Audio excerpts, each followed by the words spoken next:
Magandang umaga po ulit. Kayo po ay nakatutok na ulit sa Balitaan Plus Plus Report Special Edition sa Bantay Retreat 2025 Palawang Bugso. Ito po ang inyong lingkod, Arkinuan David Cabiaon.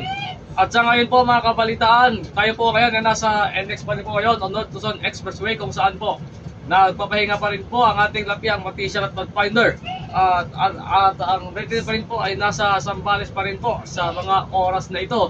Sa ngayon, nakahinto po muna pansamantala mga bus dito sa stopover dito sa NLEX. Dito po. Hindi pa natin alam kung anong kilometers ito, pero malayo-layo po ang ating nararating. Pero magiging naman po tayo ngayon sa mga susunod pang kaganapan dahil sa malayo pa po ang ating aabutin sa Zambales po tayo ngayon. Muli, ito po ang inyong lingkod, Arkinuan David Cabiaon, nag-uulat para sa Balitaan Plus. Maraming salamat po, buhay ang Pilipinas.